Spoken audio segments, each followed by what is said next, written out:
All right. Carnivore Soldier coming at you from Austin, Texas. You made it. It's Hump Day. Another week gone, another week starting. Hopefully you've done well on your diet. If not, this is a new starting point for you. Let's go ahead and bring in our guest today. Today we've got Chad, the Minimalist Carnivore. Hey, Chad. And we have Teresa O, PhD coach. She's also carnivore.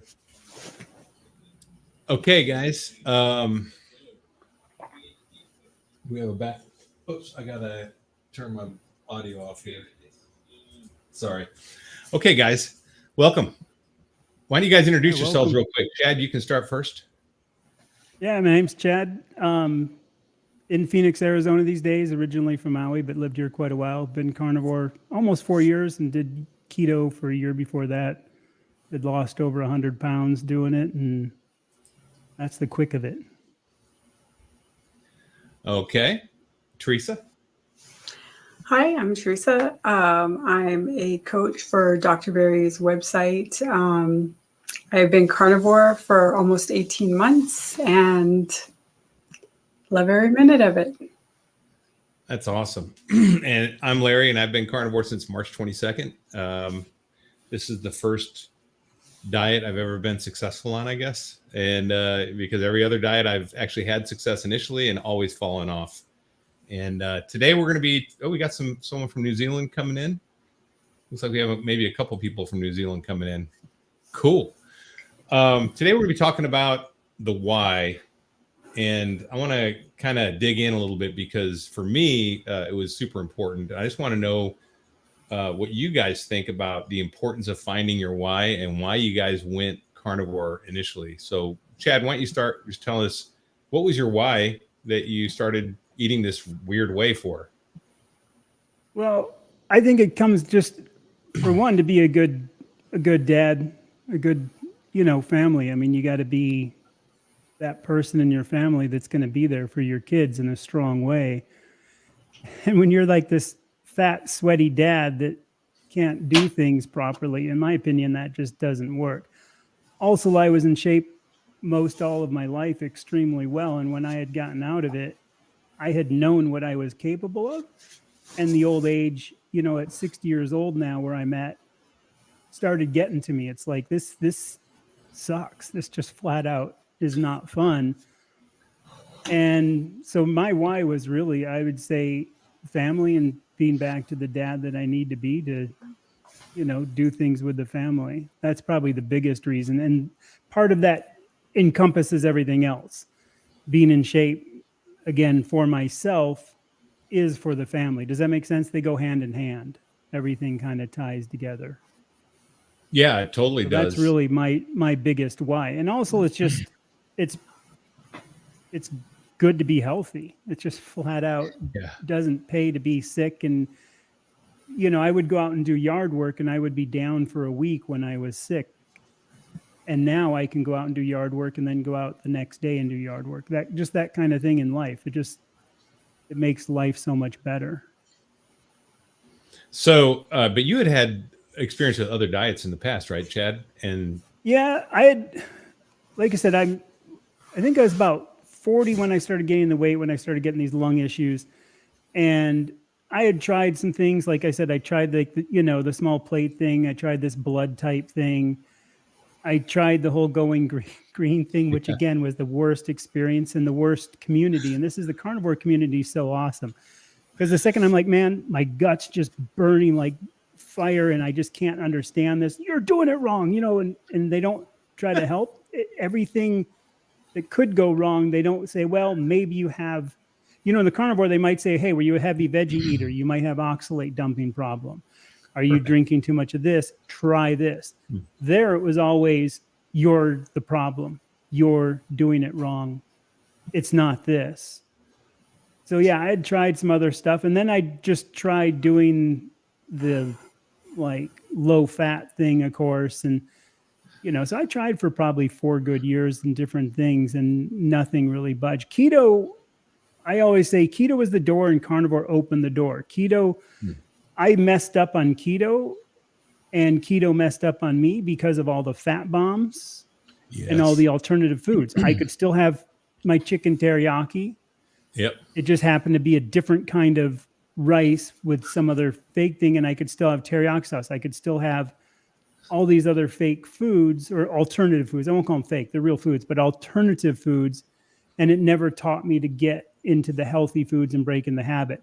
And again, I don't blame keto because I do think clean keto is really good and healthy. But Yep. I blame the really big sites with, and I hate to do that, but with all fat bombs and all these like wonderful treats, and that's what it's about rather than really focusing. And also that long ago, 5 years ago, when I started the keto thing, there wasn't a lot of information out there, I think, with people who actually had time tested it and started figuring it out. So that first year was pretty bad. And then when I got into carnivore, it took a while to get rolling. It took about a month to get rolling, but it was fine. And I did that video on the cheat because I hate the word cheat. To me, you're having a treat. You're sabotaging yourself if you eat off carnivore. Mm-hmm. I had already messed up on keto. And when I started carnivore, I said, the worst I'm going to do is fall back to keto. And I never had to. And it's not like pat myself on the back. I'm great. I had a year of keto to mess up. And not the first 3 months, I didn't have to mess up off keto. Does that make sense? Because there was already all these chocolate fat bombs and all this, chocolate cookie bars you could eat. So I didn't need to mess up. So at least it did give me a good base. And that's why today I even say, if people start out keto for the first 3 months, I think it's a good base because it can warm you up to it. But everybody's different in how hardcore they are. Yeah, I had done keto several times when I was active duty to get into shape for schools, and it worked. And I knew I'd get results, but I never stayed on because I always fell back to these keto foods that were, I can have artificial sweeteners and I can have this. And my cravings never went away. So I would eat like Quest bars, right? Because they're keto. Yeah. I mean, and net carbs. I was like, and then you had to count all these carbs and these macros, and it fell off every time. But once I went to this, where I just learned, I had to, got rid of all the sweeteners and all the cravings when I got rid of them all, and then just learned to listen to my body. And that was the first time I've ever done that, where I would eat when I was hungry and eat till I was satiated and eat whole foods. So I think that was the big transition for me and I think for me, it was pairing the why, because I always had that why. I was athletic my whole life. And then I was going downhill pretty rapidly from 2017 on. To 2019 when I retired. Like my last 2 years in the Army, I couldn't even run because I was injured and the injuries weren't healing up. They were piling up and my weight was coming on and my body didn't respond to exercise. So this was the first time that I married my why, which I always still wanted, to my to a vehicle that actually worked. And that's why this, I think, succeeded. So Teresa, why don't you tell us about your why and your experience with that? Well, my why was to just never be in pain for another day. And I also wanted some energy. I was on the plant diet. It sucked pretty much the life out of me. So yeah, that was my why, not to be in pain for one more day. And I dove into carnivore head first and I haven't looked back. So what kind of pain was resolved? Before I even started carnivore, I started the plant diet to just get rid of some fatigue and maybe lose some weight. Mm-hmm. And that was it. I didn't have very many complaints. So I went on the plant diet and I didn't even think it was possible to deteriorate in 14 months like I did. I had pretty much everything you possibly think of, from just about every digestive issue. I had fibromyalgia. I had the start of rheumatoid arthritis. My hair was thinning. My skin was pale and kind of bluish. I was a mess. And at one point, I remember towards the end of it, I had gotten to the point where I was about to give up. Like, I'm aging. Maybe this is how it's supposed to be. You're just supposed to get old and get on all this medication and feel like crap. And everything's supposed to hurt. And I don't know, I think having that moment kind of woke me up a little bit, because I've never been that kind of person. I've never just given up or resolved to, this is how it's going to be. And then I was like, no, this can't be how it's supposed to be. And it was shortly after that I found Dr. Berry. Yeah, I had resigned to getting old too, and I thought it was just the way it was, because all my peers were doing it too. I mean, I looked at my friends; I was in better shape than they were, and I was in terrible shape. And I was like, man, at least I don't have diabetes yet or anything, right? So Right. I'm like, I can't run anymore, and I can barely, I wake up like a really old man. Now I spring out of bed, it's like I pop out and like ready to go. No coffee, nothing. I'm just boom, I got energy. It's so weird. But like when I started, I was like, wow, I just assumed that was the general decline I had. And that's what I watched my dad do. So I'm like, okay, I'm just going to be in the same glide slope he is. And if I'm lucky, I won't get a bad disease and I won't die in too much pain and I'll last a little longer. Right. And if I'm unlucky, I'll die like my mom did at 67 years old, 10 years older than I'm now, from Alzheimer's. And that's what I was kind of worried about. I was like, so my why really was, I didn't want to be a burden to my son. I didn't want to be a burden to my brother and sister with Alzheimer's or anything. And every time I'd forget something, I'd start freaking myself out. Like, oh my gosh, I can't remember that guy's name. Am I getting Alzheimer's? I start playing it in my head and stuff. And I tell you what, now I don't have any worries about that at all with this diet. I can tell you, I feel really on top of everything. Right. Okay, we got a question. What is a fat bomb? Well, since Chad brought it up, we'll let him answer this. It's basically a keto treat that is loaded with fat. There's no percentage, but let's just call it 70 to 80% fat in a nice little treat, often shoved into a silicone mold. So it might be like a bunch of almond flour packed with enough butter to kind of support the almond flour, packed with Lily's chocolate chips. That's a good idea of a fat bomb, I think. So there's a carnivore version that's actually pretty healthy. There's a couple. There's the Dr. Kiltz's ice cream that you can make kind of a fat bomb out of, which I took your lead on that, Chad, and I put them in my silicone mold. So I had portion control when I made that. Yeah. Did it work? Yeah, it works great. And then I think it's a good idea to have the little silicone molds for the ice cream treats. I have that. Yeah. I can do it for, you can do butter, what do you call them? Whip butter. Did you ever take butter and brown it? Yeah. Here's that, if you like brown butter bites. That's what it is. Brown butter, but then put it back in the fridge and then whip it till it's like 3 times the volume. Oh, and then put those in silicone molds, and you can even drop them on a steak and they'll melt out. And they're pretty good with that brown butter on a steak.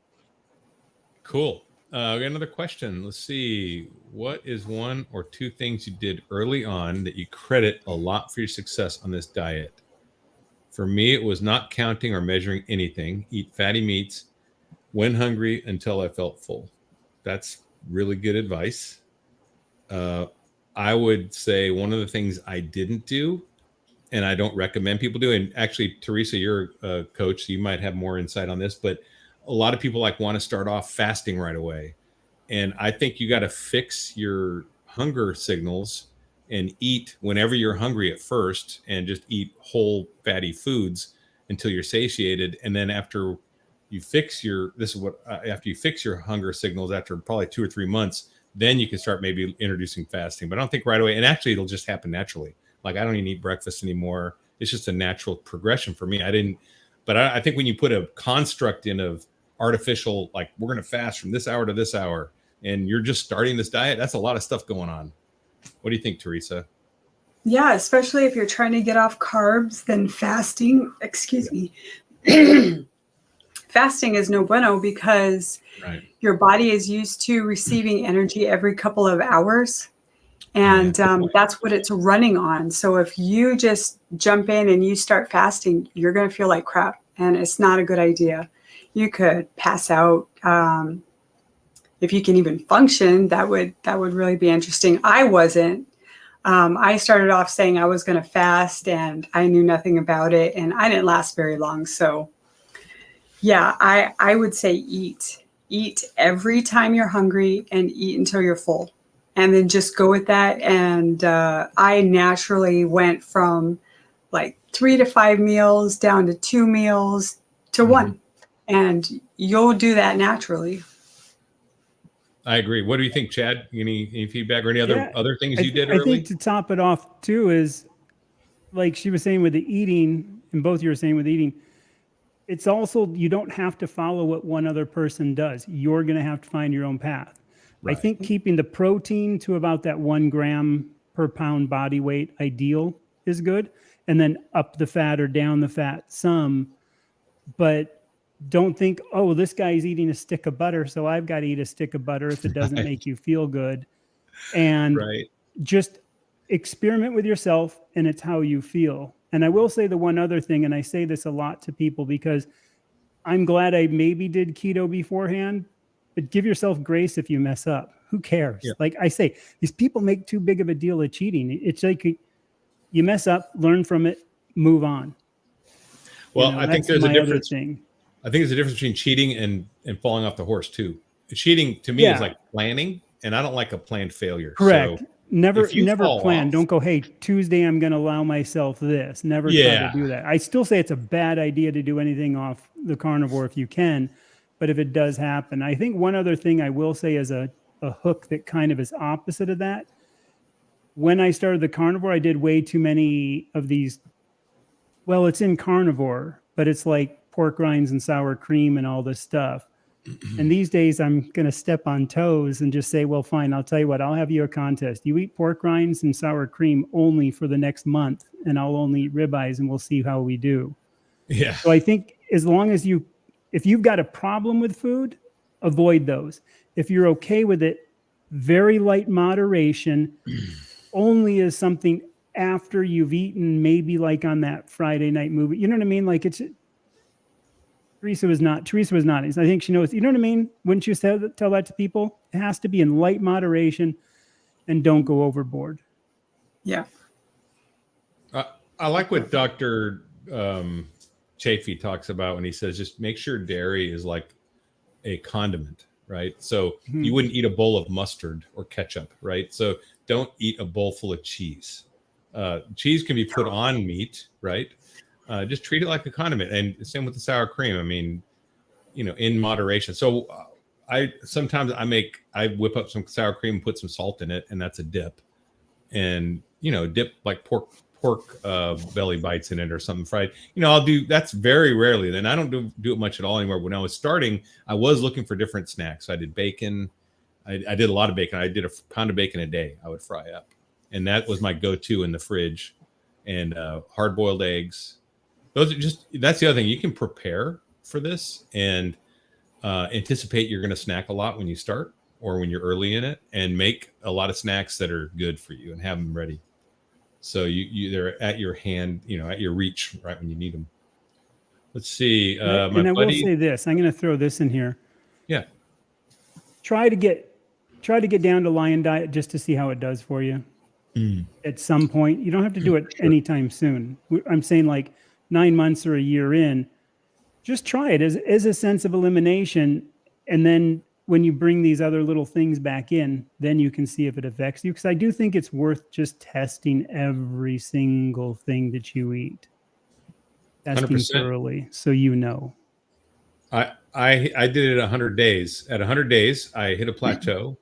And I stayed the same weight. And then I wasn't just trying to lose weight, but I felt like I was just stalled. But I was still eating cheese and stuff. So I went lion. I'm like, I'm just going to go lion. And in the first 3 weeks, I lost 13 pounds again. And my body just like kicked back into overdrive. And then, then I started re-adding things in. I said, hey, I'm going to try coffee again and see what coffee does.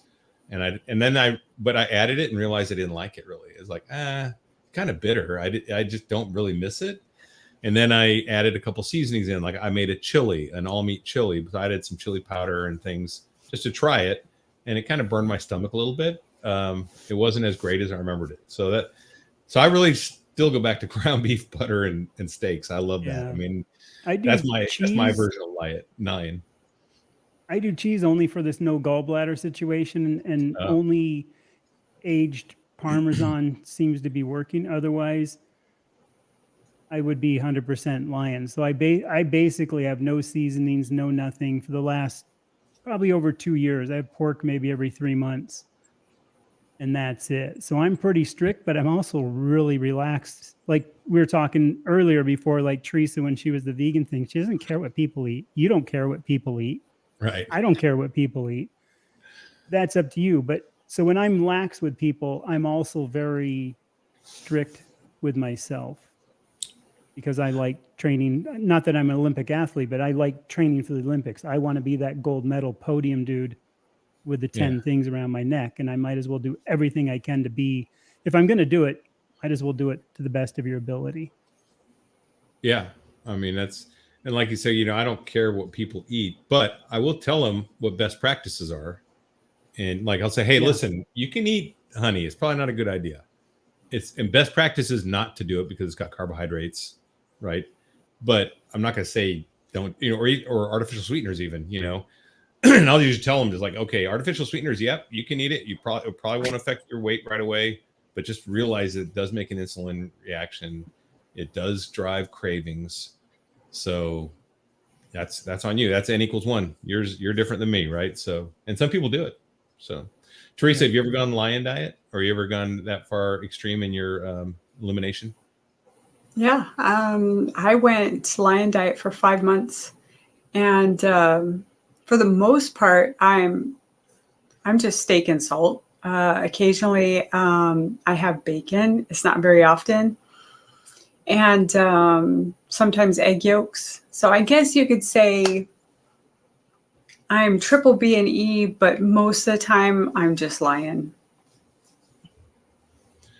And I'm lion too, but I actually add butter in, and then occasionally I'll have eggs. Still, I'll if I have my son for the weekend, I'll make him breakfast, and I'll eat bacon and eggs with him every now and then. That's like a social thing. I mean, it's not like when I went lion, I was sensitive to even butter, so I couldn't have butter. Okay. Till I was about 7 months in. I also don't do butter anymore. Oh, is that right? Maybe a little bit once in a while on something, but yeah, I pretty much, because I'm doing the cheese thing for the no gallbladder for now until I find a better solution, I figured that's enough dairy. I don't want dairy. So I just decided to cut it out, and I don't miss it. That's the interesting thing. I just don't miss it. I would have doubted you unless I had been as far as I am in my carnivore, because now I don't miss so many things that I can totally see not missing butter. Even though I like it now, I can see cutting it out and eventually be like, no big deal. And it's like all the money you save buying all this stuff, right? Too. It's like, I when I grocery shop, it is definitely minimalist. When I'm in and out, always in the 15 or fewer items. The only the biggest time, the time I have the most food is like if I'm going to get dog food, because I make my dog's 130 pounds, and I make him chicken. So I buy 60 pounds of quarters and I grind them up and freeze them in pound. I feed him 2 pounds a day. So that's like the biggest shopping cart I ever have when I do that. It's still only like 6 items. That's got to be a fun one to check out. Yeah, 6 10-pound bags. That's when you got to have like a thing of toilet paper. Then like after they do all the chicken, you go, you think this will be enough for that much food? And watch the reaction. I know people always make comments like, "Oh, you having a big barbecue?" Like even when I'm getting my steaks, like, no, this is just me. I'm eating this. This is the way I live. It's funny. Let's see. All right, we got. I was going to say one quick thing that William and they're talking about the Lewis and Clark on that video. Did this video on Lewis and Clark, and they talked about fatty meat in their Lewis and Clark journals, because John Ordway is a cousin of mine who was actually one of the guys on the expedition. So I remembered reading the journals and knowing this, and they talk so much about fatty meat. And you think about the importance of fatty meat in the Lewis and Clark expedition, that they actually journaled it like hundreds of times. And when they would shoot buffalo, which they thought were going to be fatty and they weren't, they would only take the marrow bone and the tongue, and that's it. So I think too, like, we're on the right path with what we're doing. And, and just because that was brought up, it's true. It's a really interesting thing when you look at history. Yeah. If you look at the Arctic explorers, so I was in an Arctic unit. I've been to the North Pole. I think there's a picture back here.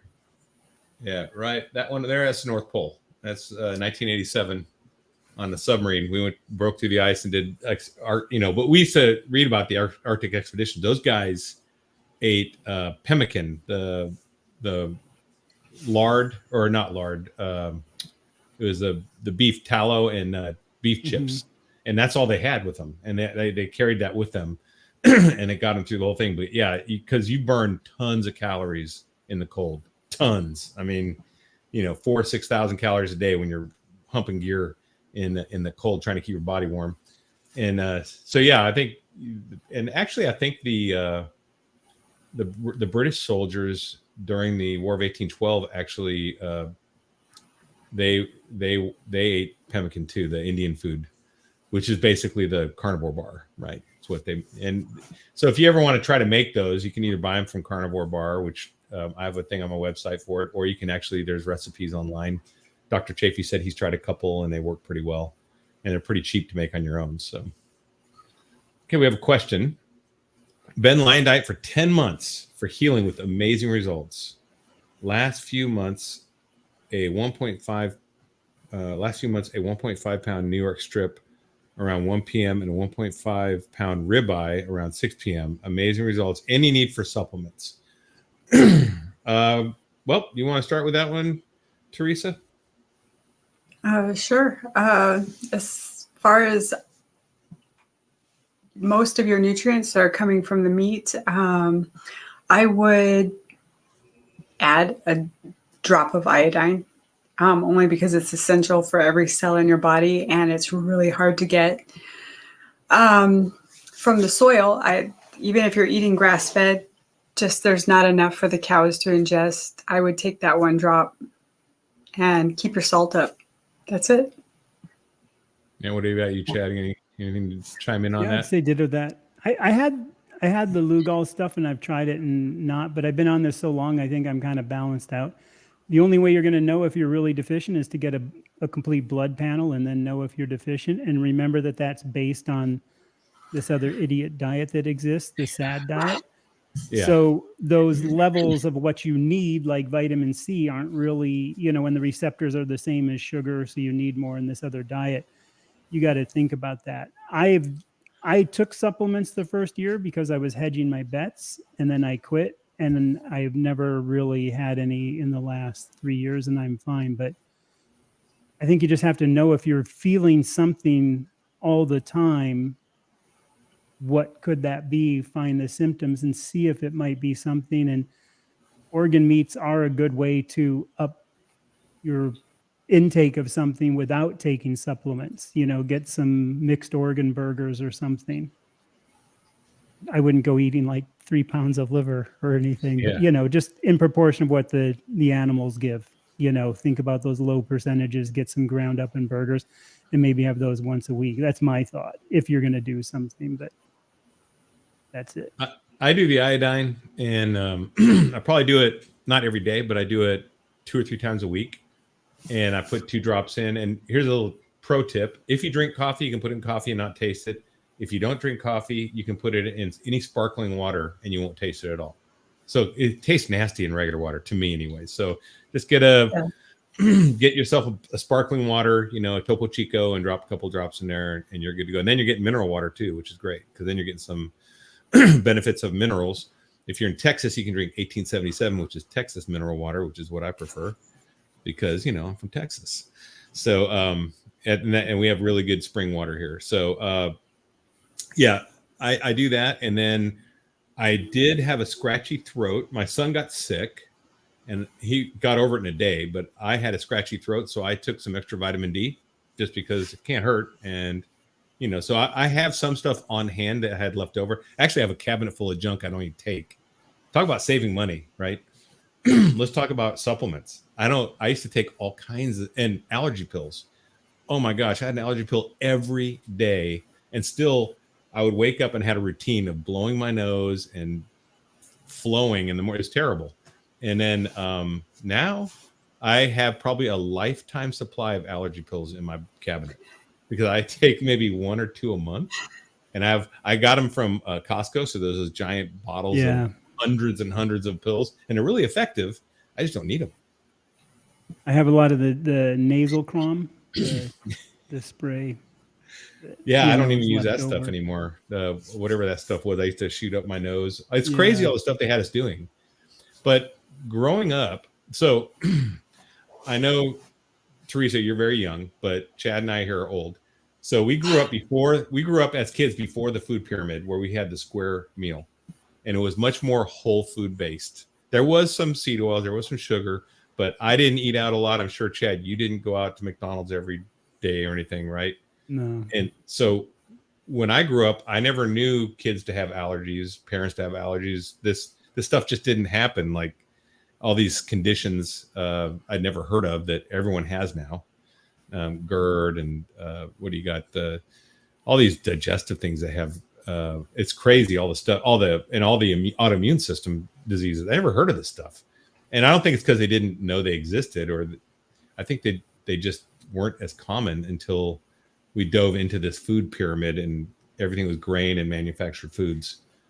So I really think that we've seen an explosion in all this stuff, and that's why we have cabinets full of junk. I didn't grow up like that. Speaking of the cabinets, I'm going to throw this in here. This cabinet's full of junk. My daughter's 19 now. When she was in preschool, we ended up homeschooling. We did preschool, and this is just our own reasons. Wasn't medical, wasn't anything.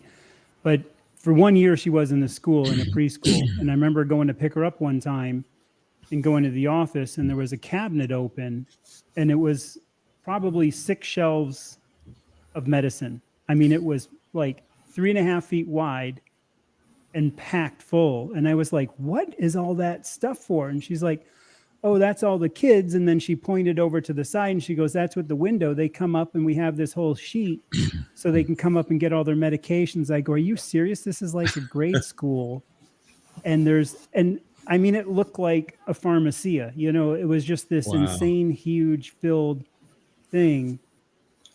And even then it shocked me. And that was, 13 years ago, whatever, when she would have been in there at about 6 or 7. And I was just like, going back to our school, nobody ever had that. I did have allergies back then because they were hay fever type allergies, but nobody ever had all these like depression meds and all these things for kids and bipolar meds. And it's ADD, just insanity. ADHD. Yeah. It was crazy. It is kind of insanity. I think, it's what happens when the pharmaceutical companies get a foothold in the education system and they can push their stuff through teachers, because doctors weren't enough. So they had to expand it a little bit. I think their market. Get them hooked while they're young in school. Oh yeah. Yeah. It's kind of sad. And I just made a post on my page about, cause I'm big into, veteran suicide and first responder suicide. It's kind of the mission behind my channel, Mission Carnivore, right? And one of the things I've been reading about in the NIH, they've had these studies since the early 90s showing that low cholesterol leads to violent behavior, a lot of mental illnesses, and also people that commit suicide violently usually have a much lower cholesterol level than people that don't. So it's kind of like pointing to, hey, maybe we shouldn't have maybe we shouldn't eat oatmeal to lower our cholesterol. maybe we shouldn't eat Cheerios to lower our cholesterol, right? Because if we're trying to get our cholesterol down and then that's basically impairing our mind, it might be driving a lot of these issues, these mental illnesses, at a baseline. And I think it's worth looking into. I think, those studies they merit some examination and discussion. So, hey, we got former fat girl on. Cool. Hey, Nicole. What's up, That Nicole? in there really quick. And obviously keto. I recognize a lot of. Yep, keto Cheeto here. Got another question. What are your suggestions on the simplest and best way to eat carnivore when steak every day is not affordable? Well, yeah. Go ahead. Yeah. Okay. So go ahead, Teresa. You can lead on that one. Burger. Hamburger. Yeah. What do you say, Chad? Yeah. We get it sometimes at $2.79 or whatever, even cheaper on sale. The other thing is, that's probably why I eat chuck. I eat a ton of chuck steak when it's on sale at Sam's Club first thing in the morning, and it's like 25% off. So I get it for like $4 and something cents a pound. $4.40 I think it is, or $4.60 right now a pound. But I'll still have ribeye.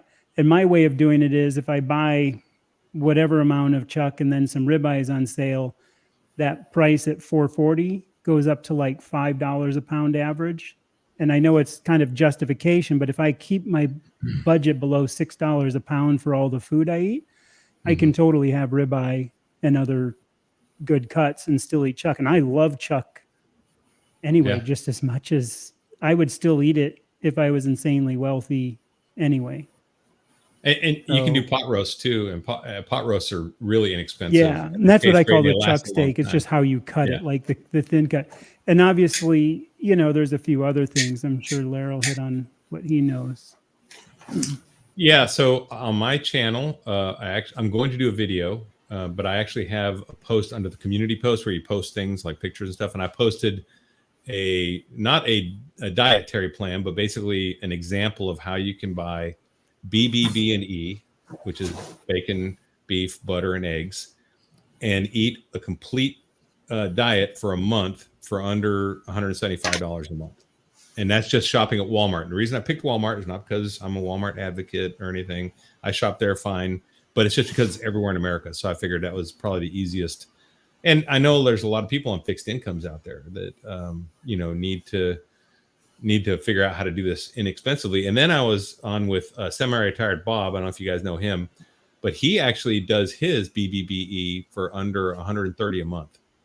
So I'm going to invite him to do that video with me. And we're going to go over, I'm going to basically go into Walmart and show all the stuff. And basically you're buying your 10-pound tubes of burger, 80-20 burger, and you're breaking it up in 1 pound increments and putting it in 1 pound Ziploc bags and, roller pinning them flat and stacking them in the freezer. And that's what you do. And then you have basically a pound of burger every day. You have like 4 to 6 eggs a day. You have a couple strips of bacon every day, and you have butter. And that will get you. And then you have, if you want to spend up to $200 a month, you can actually add some steaks in there too. So that's really affordable for a person, I think. And even for the BBB thing, like I can't do eggs because I'm allergic to the whites. Right. I keep trying to eat eggs, but it just never works. But I'm a sucker, so I keep trying. But you can always just make it just some, just a little bit of bacon just to help the flavor, or just all ground beef and all. You don't have to make it that combo either. It's just each one of those happen to be a great proportion. Because I think, I've had that question sometimes. People like, well, I don't really like, eggs. It's like, well, then don't include the eggs. Yeah. So I think that's those are good options. And then you can always make the eggs in different ways too, like little quiches. You can make little quiches with bacon or ham or even burger in it. I mean, you don't have to always eat eggs and bacon every day, but actually I could eat eggs and bacon every day. I really could. I did in the military. I mean, that's just the way it was. So it's not that hard. It's easier when someone else is cooking for you. Okay, got another question here. Did you have anything resolved that was completely unexpected? For me, it was complete resolution of carpal tunnel pain in both hands, lifting now, and can't even tell I ever had an issue. All right. Chad, you want to do that one? I would say my allergies, because we were talking before we went on air, like my allergies were bad, like anaphylactic shock bad. They're 98% gone. You still see me do this with my nose. I still have nose polyps and stuff I have to get taken care of one day. But yeah, for me, it's just so many things. My eyesight has gotten way better. My allergies, no more dandruff. Weird things like my eye floaters are totally 100% gone. My tinnitus is pretty much, it does come back once in a while, but I just do this little finger tap trick on the back of my head and immediately goes away, where it was debilitating. I've never had a migraine headache since Carnivore. I mean, there's, for me, so many things. And you guys can relate to this, and other people can even share it. It's not like you notice when it happens. And I do remember when the first time I was with Teresa, she said something that still sticks with me, and I still use this. Thank you for giving it to me. But she's like, I just looked out the window one day and just kind of smiled. It's this, it just all of a sudden you're like, wow, I don't have hiccups anymore. I never really it's just these weird things that all of a sudden you realize. So I will say, yeah, an insane amount of things healed I never saw coming, and I never knew when they did. It just all of a sudden I realized, wow, I don't have that. You kind of look around and you think that's gone. Teresa, you want to add to that? What you had? Yeah, sure. I mean, just like Chad, my floaters are gone. I see better in the daytime. The Arizona sun, it doesn't cause much of a glare for me, so I don't squint. I don't wear sunglasses anymore. I see better at night. I mean, I could always see at night while driving. I mean, when you're in a like completely dark room, it almost looks like there's a full moon out now. So I can make out shapes and stuff where it would be completely black for me on the SAD or the plant diet. I had an age spot on my hand that just peeled right off. I didn't expect that. Peeled? Like you peeled it off? Yeah, I had an age spot on this hand about the size of a pencil eraser. It was really dark brown and very noticeable. And one day I just noticed the edge of it curled up a little bit. So I picked at it, peeled right off. Didn't even hurt. Nothing underneath. That's weird. Yeah. I would have thought it would have like absorbed or, you know what I mean? Or just kind of gone away. That is a trip. Yeah, it just peeled right off. I was just, oh, would you look at that? Okay. But I just did a video about it this whole time. Yeah. Cool. I think for me it is the mental thing, because I've always been an optimist and I always thought I had pretty good mental health. I didn't think I was, I was always, pretty positive, but I think after all the other benefits that came on, my mental health just, if I lost all my other benefits, I think my mental health is the one I want to keep the most, because it's completely changed my outlook on life. Like I said, I was kind of resigned to just going down this slope, and I wasn't really planning things ahead of my life anymore. I was just more like along for the ride, right? The rest of my life. And now I'm like planning things. Like, I want to go do stuff. I want to go travel. I want to see things. I want to get up and I don't watch TV anymore, except for hockey games, every now and then, but I don't really waste time like that anymore. I want to go do stuff. And the mental health change was one I didn't expect. I mean, I heard people talk about it, but until you experience it, you really can't convey that really well. So I'm going to throw in one thing too. I don't know if you guys have noticed this. When you were talking about the sunshine, I'm not going to get photo gray lenses next time. I don't want them, the darkening type. I notice what's weird now too, and I mentioned this in the video, and I don't know what the term is, but like when you get up in the morning and you flick on the lights, you're not like just this, it's like the light sensitivity is way better. Like I can walk into a pitch black room and I'm not 100% blind. And when I get up in the morning, because I get up like 5:30, so an hour before sunrise, and if I flick on the light, I just kind of, it's a little bit bright, and but it's not this blinding. And like you were saying, when I go outside and cook, because I cook all my meals outside, I can go out even in the summer and I'm not like, coming out. Did you guys notice that with the sensitivity, like in the morning lights hitting them on, that you don't have that? Yeah, I don't wear my sunglasses when I walk my dog. Until I try to go, I'm doing the grounding thing. So I walk barefoot all the time. When I was in California growing up as a kid, I was barefoot all the time. I rarely wore shoes, unless I had to. In winter, I wore shoes, right? In the summer, I just be barefoot. And, so I've took to this grounding thing. So I take my dog out and I walk him barefoot around the neighborhood. People probably think I'm weird, and I don't wear sunglasses, and I love to watch the sunrise when I do it. That's my thing, man. I tried to go barefoot when I first moved here. Coming from the islands, everybody's barefoot or your cheap rubber slippers. You guys call them flip-flops. But it's like Arizona, not a good idea. I picked so many thorns and so many things. And also then in summer, the pavement, when it's like 115 out, and you step on the pavement and part of it's stuck to your foot because it's kind of melted, it's like, that's a little too hot. I love being barefoot. That's why I do the morning, because in the afternoon I've gone and checked my mail barefoot, or I jump out of the Jeep like, oh, that was a little hot. It's like 106 outside. I'm like, okay, that's 130 down there, 140. It's a little hot. I own Earth Runners. They're from Earth. You can search Earth Runners and it'll take you right to the site. They're essentially grounding shoes, but you have the benefits of walking barefoot. and it's all I wear. I've worn them religiously for 4 years because, like you, I love being barefoot, but in Arizona, you just can't do it. Ground's too hot and there's too many cactus spikes everywhere. So it basically has copper woven into the laces and the copper down at the bottom. So you're always grounded as long as you're on the right material. So you don't wear socks? You just go No. barefoot in your shoe? Okay. Yeah, but there is socks for winter. Oh, copper socks. Yeah. Okay. Interesting. I will say that about footwear. Like I don't wear those, but I only wear Ultra, ALTRA. Like a lot of thru hikers wear Ultra shoes. They're like 0, so your heel's the same as your foot, and they're like the really wide toe box shoes because shoes are a horrible contraption. They're a gnarly. Give me my slippers or give me ultra wide shoes, and I'm wearing my slippers. You know, as we sit, I still sit here. I have. That's the one thing, Teresa. I didn't give. I now actually, unfortunately, wear slippers in the house.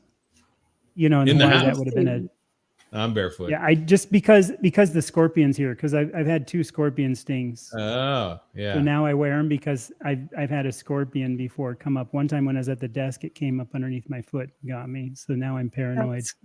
That's crazy. We only get scorpions when there's construction going on and they're moving. They're migrating away from the construction. So once you're in a neighborhood that's established, it's really rare to get a scorpion in Texas, unless you're out in the country. Our backyard is a nature preserve, a pretty big one. Oh yeah, so you have snakes and scorpions. Huh? Yeah, we got snakes, scorpions, and like just the other day, I posted a little thing on another recent vid. Like a family of bobcat came through our yard, like cut through our yard and stuff. So we have a lot of pretty cool critters. We have coyotes. You hear them out there, a troop of them going every now and then. All right, former fat girl has a question for the panel. If you could eat one carnivore meal the rest of your life that you would have to cook, what would it be? Ribeye. Yeah. And how would you cook it? How would you cook it? If you had to cook it, how would you cook it? Different ways or? No, just one way, cast iron pan, raw on the inside. Okay. How about you, Chad? I'd say that, but I use carbon steel because I like carbon steel pans, like Debouillet pans the most. Or on the grill, either the two. But if it had to be one, I'd probably pick a pan because I like the harder sear crust of pan searing. And I'm also a blue. I don't mind steaks like black and blue, if you're familiar with that term, where they're like, you know, raw inside, but they're really well done on the outside. I like the nice little crust. Oh, yeah. I love the ribeyes. And I've been doing the frozen ribeyes in the air fryer because it gets the crust outside by the time it gets medium rare inside. But my favorite way to do it is a smoked reverse sear, and I learned it from there's a barbecue place called Cooper's in Llano, Texas, and I ordered one. It was $70. It was totally worth it just to try it. And then I talked to the pitmaster on how to do it. So you're familiar with reverse sears. You put it in the oven and get the temperature up to like 200 or whatever till the internal temperature gets up to about 100, and then you sear it on the outside, right? So it's the whole steak is the same temperature and the same wellness throughout, right? Well, you just smoke it to that temperature. So you smoke it at 225 in the smoker, which every Texan has if they're a real Texan, and then once you pull it out when it's about 100 degrees internal temperature, and you have that cast iron pan hot, and you just sear it on both sides and on the ends, and it is the most amazing smoked ribeye taste you ever had. It's almost like a sous vide. It's great. I was going to say, do you ever sous vide? Because I do a lot of sous vide cooking. I was going to say sous vide, but if it's something I have to do, I don't want to do sous vide every day for the rest of my life. That's why I said no. I made it like what I wouldn't smoke every day either. But the difference between the sous vide, I think, is this. The smoker dries out the moisture from the edge. Well, that's the one thing. If you've seen any of my videos, you know I've mentioned this. I'm a huge dry brine person. I tell everybody to learn to dry brine their meats and get used to doing them like up to 2 days, because dry brining makes all the difference. And that's just salting the meat and then putting it on a rack, like a cooling rack, and then put that on a cooling sheet or some, a sheet pan so it doesn't drip. Put it back in your fridge for a day or two. If it's a good thick ribeye, do it for 1 day, then one time do it for 2 days and see what you like. You get a superior crust and flavor, and it also it's just awesome. That's awesome. So you don't have to do that with the smoked one because it'll dry it out on the outside when it heats. Yeah. It's similar I to would say try it though. Try it and see if yeah, it's even better. You know, It's because it similar. might It's similar. smoke even better because it's already dry, so it might even absorb more. And you can do the reverse sear with an oven. You don't have to have a smoker. Smokers are just superior, I think, because you get that great. And then you can try different woods. Like I'll do apple wood, and I'll do mesquite, and just get a little different flavor. It's pretty cool. You call it cave. I'm not, mesquite is cave, but I'm used to cave. I love the flavor of mesquite, even though it's hard, like flavor. Yeah. I love it. Are you guys listen? Every year there's the keto con, which they've changed the name this year to Hack Your Health because a lot of ketos have gone carnivore or ketovore now. So it's not called KetoCon anymore. It's here in Austin. Are you guys planning on going to Austin for KetoCon this year? I went last year. I'm not sure if I'm going to go again. Okay. Dr. Barry needs me to, I'll go. Yeah, I do have a $50 discount code if you guys do want to get tickets. And I think their tickets are like for 3 days is $200, so it's $150 right now for 3 days. It's not bad. I know with my daughter in college and everything, we're just like homebound for the next. Got it. Cool. Okay, we got another question. Where does the sugar go that's used for most bacon? It's listed ingredients, but carbs are 0. Washed off with the brining? I think it's burned off in the curing. Yeah, I think most of the sugar is. And I've also heard two different things. I've also heard though too, it's about what they call a serving size, and if it's under a certain, like if it's 3/4, they don't have to call it 1. If you if they said a serving size is 6 pieces, you might have 3 grams of carbs. I've heard that, but I don't know if it's true. Again, I'm just saying what I've heard from other people, but I've also heard it's like sugar alcohols, like you were saying with the brining, Teresa, like some of it does convert and kind of go away. So I don't know what it is. Well, I mean, if we're talking about labels, let's get real honest. Companies can be off by 20 to 30% as far as their macros and calories and everything else goes. So, I mean, why should we trust anything really? Exactly. Yeah. That's why you really have to go Whole Foods whenever you can. Now, bacon, for me, it was a bridge that got me to where I'm at now. So I was happy to eat bacon because it's the best bad food you can eat. One of the best bad foods you can eat when you're starting out, I think. So I tell people like, man, if you're going on a trip or something, get bag bacon, bring it with you. That whatever gets you from point A to point B to point C, that's what you got to do.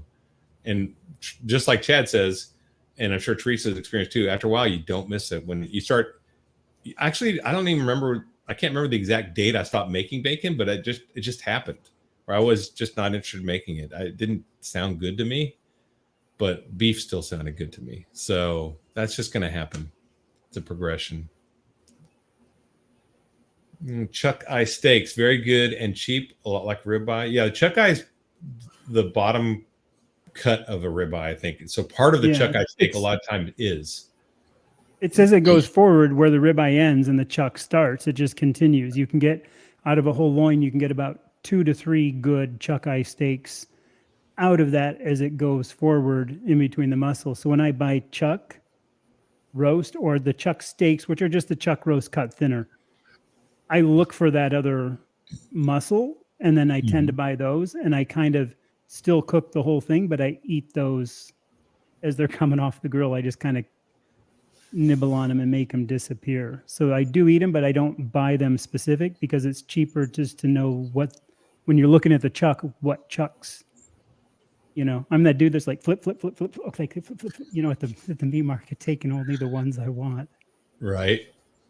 But all right. Good. That's why I say chuck's awesome. Here's normally I promote a YouTube channel of a YouTuber, but they're normally not on the channel. But I invited Teresa here to be here because we were talking about the why, and I had watched a video of hers when she talked about the why. So I'm going to show her page here if you guys haven't yet, and also check out Chad's page, The Minimalist Carnivore. But Teresa O, PhD coach, and like and subscribe. Like I tell people, being a YouTuber is really hard. It takes incredible amount of work. It has no pay. And I mean, basically we're doing this out of passion. So the other thing is this, the message that you see here needs to be shared out. And if, all you have to do to get it liked by the algorithm is like and subscribe to YouTubers. And when videos come out, react, jump on it. The first 24 hours, YouTube's trying to decide what to do with that video. So if you see Chad put out a video or Teresa put out a video, jump on there, do a thumbs up and leave a comment. Say, hey, great video. And then watch it if you can, or just leave it on the side running while you're doing stuff, whatever. Don't turn the volume down because they don't count that. But it is important because, like I like to tell people, when I became a carnivore when I was actually looking for Jeep parts and how to put a part on my Jeep. And I just saw this crazy video with Dante Ferrigno, 126 days lion diet. And I'm like, what's this nonsense? And I watched it and I watched the whole thing and I was impressed. And I said, well, surely that was years ago. He can't still be on it. So I looked at his recent video and he looked better. And I was like, wow, this is amazing. And that sent me down the rabbit hole with Dr. Berry and Dr. Chafee and all these Baker. So the point is that video never would have been presented to me had someone not liked and subscribed to Dante Ferrigno. So the way you get in the game, you don't have to start a YouTube channel, which would be great if you did, but you don't have to. All you have to do is support us. Go and like and subscribe videos. And when you see videos come out, give them a thumbs up and give them a comment. So please go check out these content creators. They're here on their own time. You guys aren't getting paid by me, right? Nope. Okay, good, because I'm not paying. I thought, come on. Yeah, I don't want to be famous. All I want to do is reach, even if it's just one person, because that's what happened to me. Stumbling on Dr. Berry's video was an absolute accident, but it completely changed my life. And that's what I want for everybody. I think everybody should feel good. Everybody should be healthy. You should not be on 1,000 pills. It doesn't have to be like that. So I want to be the accident that somebody stumbles on one of those videos and goes, hey, I want to try this, and then change their life. That's all I want. Yep, me too. And Chad, thoughts? It's why like I said, I've been doing this, carnivore for almost 4 years. Technically that lion thing for probably the last 2, and keto even before that. Oh, there's enough voices out there. There's enough of these people talking. Then I started thinking, I have something to share from looking back at it with this island mellow attitude and a perspective. And if somebody can relate, I mean, if you're former military, obviously Carnivore Soldier, you know what I mean? Teresa has her backgrounds, what she's done. Somebody could relate. Somebody could relate to me. Somebody can relate to, Dante, Dave, whoever all these people are, old guy carnivore, Mitch and stuff and his thing. Mm-hmm. It's like you've got all these people and all these different things. And it doesn't have to be like you only follow one. You can still follow everybody, but you might really resonate with somebody that has something and go, wow, okay, like I don't have a gallbladder. So that's kind of something unique. So there's always these little things to look for too, I think. And that's why I say maybe get out of your comfort zone and just start a channel.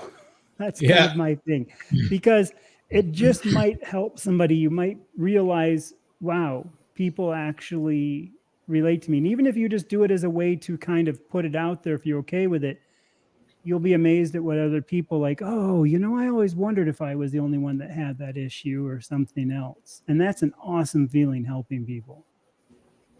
Like I said, I think all of us, if we were doing this for money, we would have started like a money, like some kind of investing or a tech or something. You don't do it in a carnivore niche. That's not a... No. Yeah.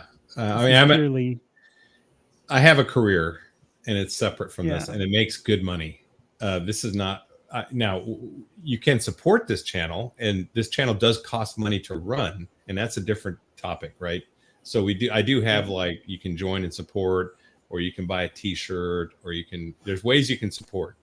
And that just makes it so this, this message gets out better, because I do pay for services to get this message out. And I think these guys do too.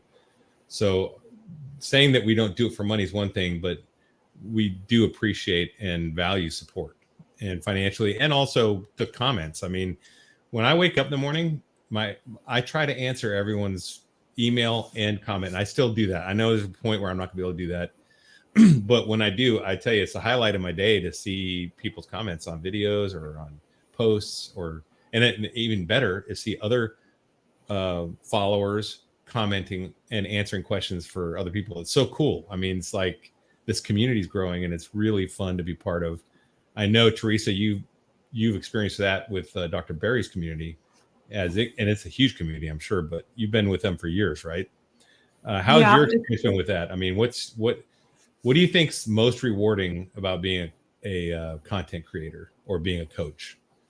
Exactly what you said. I encourage the people that watch to leave a comment about how ketovore or carnivore has helped them and how they've healed, because I think people read the comments, and it's one thing if you're watching a video, but when you see other people comment down below, yes, this is true, or I experienced the same, and this, and this happened. And then it makes it more real, because it's not just somebody making something up. It's part of a bigger thing. So when everybody contributes to the comments, then that's very helpful. And it also makes me so happy. It's almost like it's what drives me. Yeah, absolutely. Yeah. And that's why even like when I taught scuba for 15 years, it wasn't for the money. I love the diving, but I love sharing that passion of diving with other people. And when you can share that with people, that's what's awesome, I think, in getting to know people.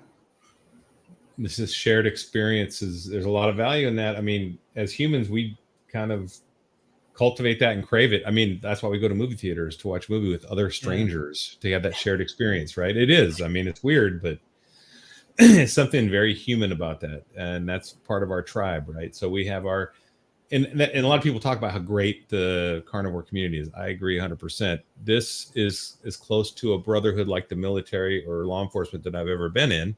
And it's really interesting because, we all go through the same trenches in our own way, just like you do in the military, and we all pay the price in our own way, but we all get the benefit, and we all get the self-accomplishment, sense of accomplishment we get out of that. It's very awesome. I mean, and then of course supporting everybody. Everyone's picking everyone up and supporting them, like, hey, you got it, stick with it, it'll work. And it's I also use the analogy. Go ahead. Motorcyclist on the road. Yeah, waiting. And you can be when I used to do racing, like, I'd be on, we always call them crotch rockets back then. Yeah. But, you could be on an import bike like that and kind of give the nod or the little, low hand salute to like a Harley dude, and he'd be the same way back. Yep. Doesn't matter. You're riding a bike. Doesn't matter. You're on carnivore. And that's, I think, where a lot of us carnivores too aren't. There's a few that are dogmatic. It's not like some of the other diets that get really dogmatic. Like we said, hey, I don't care if you do keto. Carnivore is a subset of keto, in my opinion. So it's also, we're not very we're going to take away your Dakota ring because you had some almond flour. There's none of that.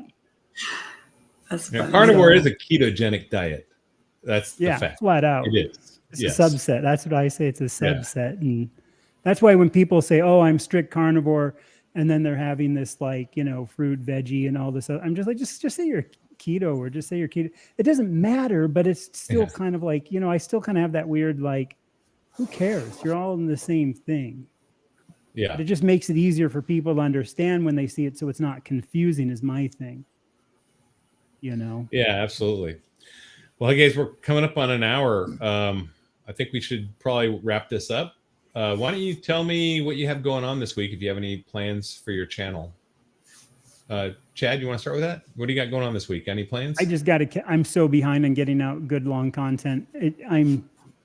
I I put one little kind of thing out today on people have been asking what I eat during the day, but I got to start filming it better.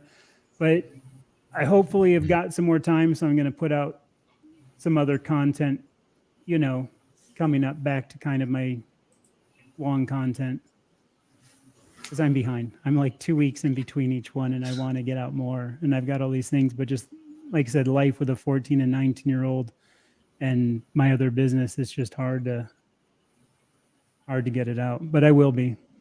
So just keep there supporting. That's all I ask. Teresa, you got anything going on this week? Nothing concrete planned, but people have been requesting what I eat in a day, and also what I do for my fitness. So I haven't decided which one I'm going to make yet. Cool. I have, I always get concepts, and then I get like this wild. Sometimes I wake up in the morning and just do a video because I'm like, all right, I just feel like talking like I'm having a cup of coffee with you kind of thing, right? So I do that sometimes, but I do think about stuff like this Walmart video. Like I did that post of doing BBB&E for a budget. And then after talking to Semi-Tired Bob and finding out he does it for 120 to 130 a month, I'm like, well, this is fantastic. I got to do this. So I got to go into Walmart and do my video and kind of, get some B-roll going and then kind of get work him into it. And it's going to be really cool, I think, because I think a lot of people get discouraged thinking how expensive it's going to be, right? But it doesn't have to be at all. It can be, in fact, even eating like I do, which is a lot of steaks, it's way cheaper than I was because I don't throw away food anymore. I don't buy ingredients. I don't buy sauces. I don't buy drinks. In fact, my garbage output, because I'm single, is a fraction of what it used to be. My garbage can is empty all the time now. And I take a bag out because they're coming, not because it's full. And it's crazy. But I used to have like bags of garbage, like 2 or 3 in there out of the kitchen. So if you don't like taking your garbage out, consider doing carnivore. All right. Yeah. Great. I'm going to throw in one more thing. We're actually been Chuck from Break It Thin, Dave, Zero Carb, No Carb Life, Dave Mack. We've been doing this thing every other week on Carnivore Strong on Tuesdays at 5:30 Eastern, basically about just getting strong, getting in shape. And we didn't do like a month challenge. It's kind of like we're going to be there for a year, just sharing how we're doing it. So we're going to be doing lives and we're going to bring people on as guests and stuff too. So check that out on Tuesdays, 5:30 from, my channel, Dave's or Breaking Thin, basically just to get people involved. Just get them moving with intention. Like the carnivore diet is a lifelong thing. We started it to continue it. We want this health thing not to be a 1-month challenge and then on to something else. We're like, let's get people moving with intention, as we call it, even if it's just a 10, 15-minute walk every morning. Yeah, that's great. I'm doing a lot of walks. I'm actually doing the 8,000 step challenge and I have to go out tonight because I've got like 3,000 more steps to do. So, but it's nice out, so I'm going to go enjoy it.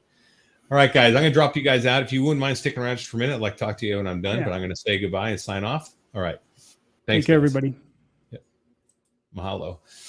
All right, guys, that was a great discussion. Thanks for joining me on the Humpday Meetup, and look forward to seeing you guys next Wednesday. Until then, everyone stay strong and overcome. Carnivore Soldier out.